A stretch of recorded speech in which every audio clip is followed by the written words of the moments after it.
J'essaie de pas me coller les doigts cette fois-ci. Ah, oui, oui. Yes, ça fonctionne. Ah ouais, je crois que celle-là va dans ce sens-là. Oh, ok, bon, ce sera pour après. Bien, je sais plus où j'en étais. Je vous racontais quoi déjà? C'est tellement dur à faire. Moi j'ai ma colle qui coule en plus. Oh, j'ai trouvé un gros morceau. Elle et les petits potes. Je suis tellement pas à droite si vous saviez. Mais ah, non, ne casse pas s'il te plaît. Et vite. Ah, j'ai encore perdu 2 doigts. D'aucuns diraient que je suis une personne maladroite. Et malheureusement pour moi, d'aucuns a raison, je fais tout tomber, je casse tout, il m'arrive tout le temps un tas de trucs complètement ridicules. Et dans cette vidéo, je me suis dit que ce serait rigolo de réparer la dernière de mes bêtises et de papoter avec vous de comment est-ce que finalement, gérer ma maladresse, ça m'a aussi appris beaucoup de choses sur la frustration et sur comment donner du sens à son existence. Aussi étrange que ça puisse paraître. Bien, on est parti pour essayer de recoller un des énièmes trucs que j'ai encore cassé. C'est un événement qui est arrivé il y a pas très longtemps. J'ai essayé de remonter un matelas et ma jolie petite lampe que j'adore est tombée et s'est cassée. Mais c'est pas dramatique parce que vraiment le nombre de trucs que je casse et que je recasse et que je répare et que j'ai appris en fait au fur et à mesure à prendre du recul avec ce genre de petites inconvéniences du quotidien, avec la frustration. Et c'est ce dont j'ai envie de vous parler dans cette vidéo, en profitant pour réparer ça, parce que j'arrête pas de procrastiner de la réparer, alors que je l'adore et je serais trop contente de l'avoir réparée. Et je suis même pas tout à fait sûre de si je vais réussir à la réparer, mais on va essayer, on va voir ce que ça donne, parce que ce serait trop dommage de m'en séparer. C'est très difficile de me concentrer à parler et en même temps à regarder cet immense puzzle devant moi en n'ayant aucune fichée idée de quoi va où. En discutant un petit peu avec les gens autour de moi, je me suis rendu compte que j'avais un genre de super pouvoir, c'est que je suis assez peu atteinte par merder des trucs, casser des choses. Je suis vraiment pas sensible à la frustration et pour une simple et bonne raison, c'est que si jamais j'étais sensible à la frustration, franchement, ça ferait bien longtemps que je me serais mis dans un carton, que je me serais enroulée avec du scotch et que je me serais envoyée à l'autre bout du monde parce que je ne pourrais pas me supporter, étant donné que je suis objectivement insupportable sur certains aspects, et notamment celui que j'ai du mal à faire attention aux choses. Pas parce que je m'en fiche complètement, mais juste parce que même quand j'essaye de faire attention aux choses, je vais quand même les casser. Je vais quand même faire tomber des choses, me faire tomber moi, me cogner moi un nombre incalculable de fois. Et donc j'ai bien été obligée de m'habituer à ce fait, de faire la paix avec. Et il y a une leçon vachement cool que j'ai appris ça assez tôt dans ma vie, c'est justement de me dire, c'est pas grave. Il y a des trucs qui sont graves dans la vie, vraiment, objectivement, il y a des trucs très graves. Mais ça, ça non, ça c'est 5 euros, c'est pas grave 5 euros. Et en même temps, le temps que je vais y passer à rouspéter, lui par contre il va être grave parce qu'il va me flinguer ma journée. Alors que le temps que là je passe à être en train de filmer ma petite vidéo, à recoller, à écouter de la musique, bon là j'en mets pas parce que vous êtes avec moi, mais en temps normal j'aurais fait ça. C'est un temps calme, c'est un temps agréable, c'est un temps de petite soirée où je me mets des bougies, où je passe un bon moment, où je pense à des choses sympas. Et en fait, quitte à vivre ma vie d'une certaine manière, je préfère la vivre comme ça, plutôt que de la vivre à me fâcher après des objets cassés. Je vais arrêter de parler 2 secondes parce que sinon je vais jamais commencer. En fait, j'ai même pas 2 pièces qui vont ensemble. Je vais, je vais déjà me concentrer pour essayer de trouver ne serait-ce que 2 pièces. Et oh, regardez, c'est pile quand je dis ça que je crois que j'en ai trouvé 2. Je crois que nous avons nos premiers gagnants. Bien, très bien. Collons ça. Tentons de coller ça. Si jamais je perds mes doigts dans cette vidéo, on va avoir des gros problèmes parce que j'en ai besoin de mes doigts dans la vie de tous les jours. Hop, et nous collons. Et nous collons nos doigts avec. Allez moi-même. Non, c'est pas dans ce ordre-là moi-même. Oui, c'est bien. Ah non. Ah, je me suis collé le doigt. Ah, ok, je crois que j'y suis. Ok, ça va être très expérimental, hein. Ça sèche tellement vite. Ah ouais, j'ai plutôt pas intérêt à me planter. Hein. Ok, bon, j'ai déjà de la colle plein de doigts, mais bon, c'est pas très grave. En fait, même là, le réflexe que je viens d'avoir de me dire c'est pas très grave, je crois que ça vient aussi de ça. Alors, je dis pas qu'il faut minimiser les choses non plus. Ça peut être un vilain défaut dont je suis par moments affectée. Mais de bien faire la différence entre les choses qui sont importantes, vraiment, et celles qui ne le sont pas forcément. Et pour faire le tri, le meilleur moyen que j'ai trouvé pour l'instant, c'est de me dire, c'est quoi les conséquences? Si les conséquences sont graves, ouais, ok, je veux bien qu'on se fâche un petit peu et qu'on essaye d'éviter de faire trop de merde et puis qu'on soit fâché quand ça arrive. Mais si les conséquences sont pas graves, il y a vraiment pas besoin de se fâcher, quoi. Donc voilà, le premier pas, c'est vraiment ça, c'est de faire le tri. Et comme je vous disais tout à l'heure, cette lampe-là, tant pis, c'était 5 euros que j'ai investi, que je pensais avoir fait une super trouvaille. C'est 5 euros. Et au pire, oui, elle va me manquer, mais je veux dire, c'est pas perdre quelqu'un, c'est pas perdre une jambe, c'est pas... Enfin voilà, j'ai pas perdu mon chien dans la rue et je le retrouverai jamais. Là, c'est juste une lampe. Donc pour un truc qui a ce type de conséquences-là, je vais partir du principe que dès l'instant où ça arrive, j'ai déjà même pas besoin de m'énerver. Et même avec le temps, je me suis rendu compte que c'était tellement plus rigolo d'en rire, justement, plutôt que de se fâcher. Je l'ai quand même bien cassé. Hein. En vrai, c'est un gros challenge. Si jamais j'arrive à la remettre bien, je serais trop fière parce que vraiment, ce n'est pas une mince affaire, voyez-vous. Mais nous avons un vainqueur. Ok, yes. Deuxième pièce. Hop, oui, plus qu'à mettre de la colle. Ça se trouve, en plus, ça va être de la merde. Je suis même pas sûre d'à quel point ça va bien supporter la chaleur, ce que je suis en train de faire. Peut-être que c'est dangereux. Je regarderai après. De toute manière, ne suivez jamais ce que je dis, ne reproduisez jamais les choses que je fais à la maison. Parce qu'en réalité, tout ce que je fais a un potentiel dangereux, comme je vous l'ai dit. Et c'est très risqué de faire comme moi. J'étais en train de filmer hier que je faisais un tableau. Et vous le saurez du coup. Le tableau que j'ai fait à la fin, il est trop moche. Vraiment, il est très moche. Et du coup, j'ai passé beaucoup de temps à le faire.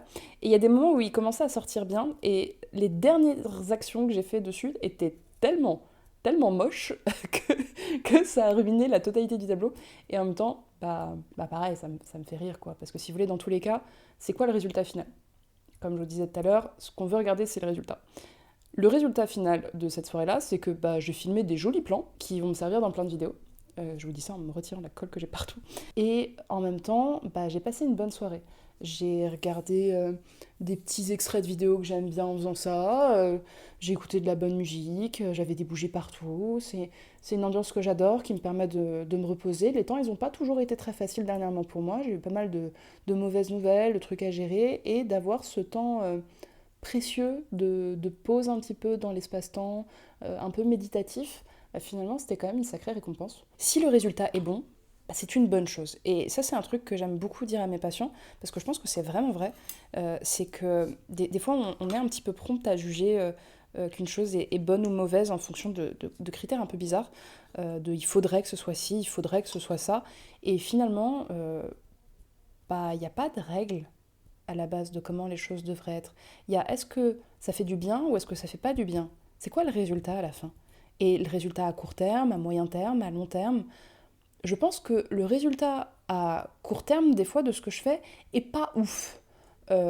Parce qu'effectivement, je me retrouve souvent avec plein de trucs cassés, avec du temps que je perds à devoir courir après mes bêtises. Mais le temps à moyen et à long terme me fait quand même vachement moins de cortisol que la grande majorité de la population, me fait avoir des fous rires régulièrement dans mon quotidien, me fait prendre vraiment mieux beaucoup de choses qui fâcheraient tellement de personnes. Et ça vaut vraiment complètement d'avoir des choses un peu ratées, des choses un peu gâchées. Ça n'a vraiment pas d'intérêt de se ruiner la santé mentale à se fâcher après des trucs mais qui n'ont aucune valeur. Genre vraiment, très honnêtement, moi cette lampe-là, je l'adore, mais dans 10 ans, j'aurais oublié qu'elle existe. Ou alors je me serais rappelé qu'elle me fait marrer. Pendant le confinement, j'ai cassé un de mes miroirs que je traînais depuis que j'étais ado. Un truc pas incroyable, un miroir Ikea à la con. Et j'en ai profité pour peindre dessus. Je vous mettrai peut-être le résultat quelque part. C'est pas une œuvre d'art de ouf que j'ai fait dessus, mais juste... j'ai passé un trop bon moment. Je me souviens avoir été en visio avec des copains à partager que j'étais en train de peindre pendant qu'ils faisaient d'autres choses. Et aujourd'hui, c'est vraiment... Je crois que c'est mon tableau préféré chez moi, et enfin maintenant c'est dans mon cabinet. Il n'aurait pas existé s'il n'y avait pas eu le moment où il s'est cassé la gueule et où il s'est brisé en plein de petits morceaux. Je me suis juste servi des rainures pour essayer de faire un vague dessin et de mettre des petits kodamas dessus, qui m'attendrissent beaucoup, parce que à chaque fois que je rentre ici, j'ai l'impression qu'ils m'attendent et qu'ils me disent « Bonjour maîtresse, vous avez fait bon voyage ». C'est vraiment adorable de voir leur petite tête me regarder tout le temps. Et donc ça demande pas des talents de dingue, ça demande juste d'être capable de prendre ce qui vous est donné, aussi pété que ce soit, et de prendre la décision, parce que c'est vraiment une décision, de se dire « Qu'est-ce que je vais faire de ça ?» Est-ce que je vais faire de ce miroir pété un pétage de plomb, un putain, merde, fais chier ou est-ce que juste, je rigole un coup parce que c'est drôle et je peins dessus des trucs qui me font marrer et ça devient quelque chose qui me suit aussi comme le miroir de mon adolescence mais dans une version plus aboutie de ma vie.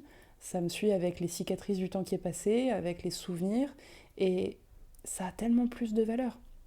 Quand on prend de ce point de vue-là, en fait, il y a vraiment peut-être un petit côté existentiel. Alors je suis peut-être un peu naïve quand je vous dis tout ça, et Et sans doute que je le suis, mais c'est quoi le problème? J'ai envie de vous dire, c'est quoi le problème d'être naïve? Non, mais pour de vrai. Parce que s'il y a des mauvaises conséquences, ok, mais je suis pas naïve sur tout. Sur ce genre de choses-là, jusqu'à preuve du contraire, ça donne d'excellents résultats sur mon humeur, sur les choses que j'arrive à faire dans la vie, sur la qualité des soirées que je passe, comment j'occupe mon temps, puisqu'en attendant je fais ça et je suis pas en train de scroller sur mon téléphone. Et vraiment, même si c'était de la naïveté, un côté un peu, je sais pas moi, enfantin, je peux imaginer que là, la manière dont je suis en train de vous parler, vous avez plutôt l'impression de voir quelqu'un qui va bien et qui passe un bon moment. C'est pas la gueule que j'ai quand je scrolle sur mon téléphone. Donc, a priori, tant mieux que j'ai cassé cette petite lampe. En plus, là, je suis trop contente parce que je pensais que j'arriverais pas à la réparer. Et regarde, j'ai fait presque un tour déjà. J'ai vraiment de la colle plein les doigts, c'est terrible. En vrai, imaginez que là, à travers les rayures, ça se trouve, ça va faire un trop bel effet de lumière. Enfin, j'en sais rien en fait, mais... S'il te plaît, coopère. Coopère mieux que ça. Non, tu ne coopères pas? Bon, bah, très bien, tu dépasseras d'ici maintenant. Ah, ça c'est une belle pièce. Yes. Grosse pièce. Hop. Il y a une très bonne astuce qu'on m'a donnée un jour, qui est issue d'ailleurs d'une vidéo d'une nana que je cite des fois, que j'aime bien regarder, une youtubeuse américaine. Je vous mettrai le lien de la vidéo en bas. Elle parlait à un moment donné de comment est-ce que elle avait fait un carnet dans lequel elle mettait le titre du carnet, c'était les choses dont j'ai cru qu'elles étaient importantes alors que non. À formuler en anglais. Mais j'ai trouvé cette idée vachement cool et j'ai déjà essayé de le faire et ça fait tellement de bien parce que le fait de mettre ça, toutes ces petites expériences où vous vous êtes dit oh, mon Dieu, il faut surtout pas qu'il arrive ça, mais qu'est-ce qu'ils vont penser, toutes les choses où vous avez cru un jour que c'était important, alors que finalement quand vous regardez ça plus tard, genre 5-10 ans plus tard, vous vous dites mais comment est-ce que j'ai pu à un moment donné être saoulée par ça, être inquiète de ça, comment j'ai pu me poser ce genre de questions-là. Le fait de noter tout plein d'exemples comme ça, de moments dans votre vie où ça s'est bien passé alors même que ça aurait dû mal se passer selon votre anxiété, c'est cool parce que ça vous permet de prendre du recul. Et ça vous permet, quand vous rencontrez une nouvelle chose, de vous rappeler que ce petit carnet existe et de vous demander si ce qui est en train d'arriver n'est pas encore une de ces choses dont vous pensez qu'elle est importante alors qu'en fait elle ne l'est pas. J'ai jamais vu personne progresser sur quoi que ce soit sans qu'il y ait des choses cassées avant.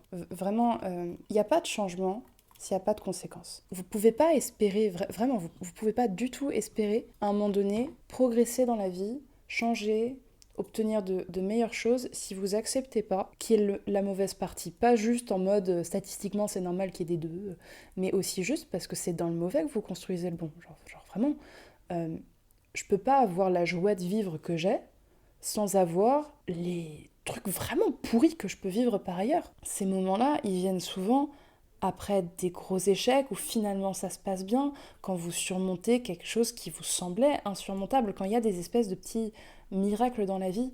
Et je me suis rendu compte que les petits instants comme ça un peu miraculeux, c'est pas forcément que la mauvaise chose n'est pas arrivée, c'est que la mauvaise chose est arrivée et qu'on s'attendait pas du tout à ce que derrière il s'en passe des bonnes. Notamment là je pense à des patients qui viennent me voir pour des questions de burn-out.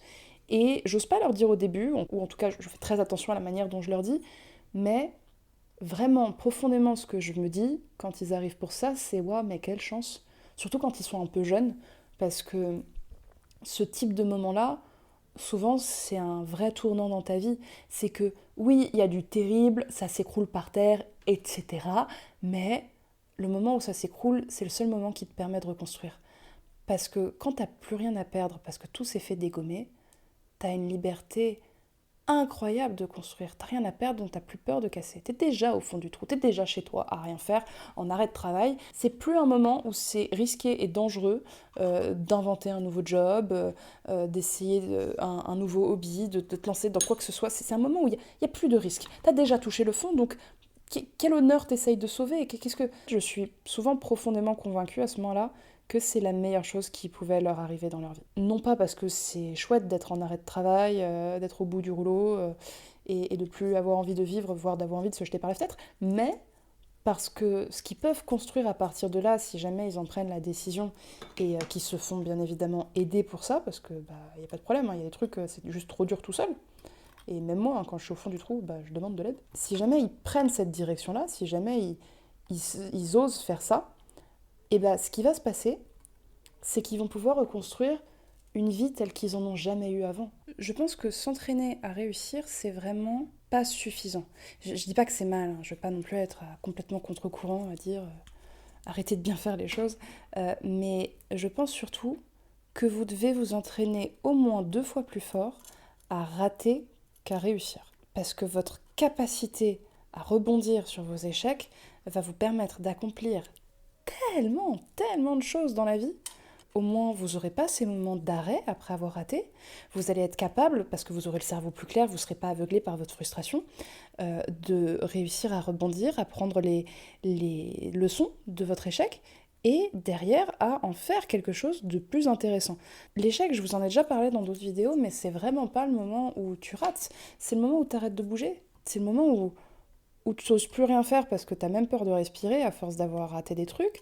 C'est le moment où tu te permets vraiment plus rien. Il n'y a pas de vrai échec à créer un genre d'aventure interminable. Je vous dis pas de prendre des risques de ouf, tout va bien, hein, ne déformez pas mes propos. Mais j'ai envie de vous dire, la vie c'est risqué, la vie il se passe des trucs, la vie n'a pas prévu de vous faire plaisir. C'est plutôt un personnage facétieux qui ne vous a pas pris en compte, qui ne vous a pas attendu pour exister, qui va continuer à exister bien après vous, et il n'y a rien de personnel là-dedans, mais elle ne vous veut pas du bien. Et donc, partant de ce principe-là, il n'y a pas grand-chose de juste dans la vie. Il y a plein de gens qui n'ont jamais fumé et qui ont le cancer. Donc, pourquoi est-ce que vous ne vous préparez pas à ce que la vie soit injuste? Préparez-vous à ce que la vie ne soit pas juste, mais préparez-vous aussi à aimer ça. Parce que vu que c'est des composantes de la vie, ça veut dire aussi que quand vous êtes en harmonie avec ça, et ben vous vous sentez vraiment plus vivant. Il y a plein de gens qui font les choses parfaitement et j'en vois tous les jours dans mon cabinet qui viennent et qui ont tout. Ils ont le salaire, ils ont l'accomplissement professionnel qui va avec, ils ont la jolie nana, ils ont la barrière blanche, le chien, les enfants, tout ce qu'ils avaient toujours rêvé d'avoir, mais finalement ils se sentent pas vivants. Ils se sentent pas vivants parce que il leur arrive pas vraiment d'aventure. Ils ont pas ces moments-là qui leur permettent de rire parce que c'était nul, alors que c'est tellement bon, ces moments-là où ils pensaient que ça allait vraiment pas marcher, parce qu'ils étaient tellement dans une attitude de je vais faire en sorte que ça marche, je vais plier le réel à ma volonté, et ils ont vécu toute leur vie comme ça, à finalement faire bien plein de choses, mais à vivre quelque chose de très lisse. Et si vous vous sentez un peu vide dans votre vie, si vous avez cette impression-là qu'elle est trop lisse, que vous vous ennuyez, que vous y voyez pas assez de profondeur, peut-être que c'est que vous cassez pas assez de choses. Et que vous aurez vraiment beaucoup à gagner à vous permettre ça. À laisser faire les saisons de votre vie, ces moments un peu de looping où un coup ça va super bien et après il se passe un truc et ça va plus et ça alterne. Ça fait partie de la vie. Et vous pouvez pas vous sentir vivant si vous n'avez pas peur de crever. Vous pouvez pas avoir d'excitation si vous n'avez pas d'anxiété. C'est les deux revers d'une même pièce et vraiment, je défie quiconque de me dire qu'il arrive à aller bien sans arriver à aller mal avant. Et ben les petits potes, je crois qu'on a réparé la lampe. Enfin, c'est un bien grand mot, hein. Elle est fêlée de partout, mais au moins elle sera en harmonie avec l'état de ma santé mentale, c'est-à-dire que ça roule, ça fonctionne, ça a des traces de partout. Oh putain, même ma planche, je coupe mes légumes dessus. Non. J'ai nettoyé ça. Euh, Elle sera, oui, comme je vous disais, en harmonie avec ma vie parce que elle a des éclats, il se passait des choses, elle a une histoire et à partir d'aujourd'hui, bah, cette lampe-là, c'est vraiment la mienne. C'est vraiment la mienne parce qu'on a vécu un truc ensemble. C'est bête, hein, mais j'ai pas ce rapport aux choses comme étant des belles choses qu'il faut garder intactes. J'ai un rapport aux choses qui fait que je veux regarder tout autour de moi partout et me dire qu'est-ce que j'ai vécu. Parce que si je m'entraîne bien à faire ça, c'est un des meilleurs moyens pour moi de mourir en paix. Et sur mon lit de mort, de regarder dans la pièce dans laquelle je serai et de regarder toutes les aventures que j'ai eues, toutes les choses que je pourrais encore avoir à raconter, parce qu'il se sera passé pas mal de bêtises, alors que je pense pas que j'aurai encore le pull en cachemire sans trou.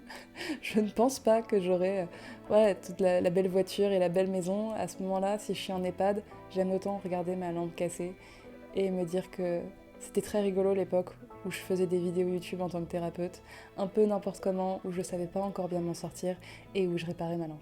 Donc allez casser plein de trucs, entraînez-vous à réparer et tenter de passer de la frustration à l'émerveillement pour la vie et pour toutes ces galères qu'elle peut avoir à vous offrir, parce que je vous assure que si vous suivez ce chemin-là, peut-être que ce sera moins confortable, mais ça aura tellement plus de sens. En attendant, je vous remercie d'avoir regardé cette vidéo jusqu'au bout et je vous dis à tantôt pour la prochaine. Et je vais me laver les mains et laver ma pauvre planche. Par contre, je suis contente. Oui, tu fonctionnes, j'espère.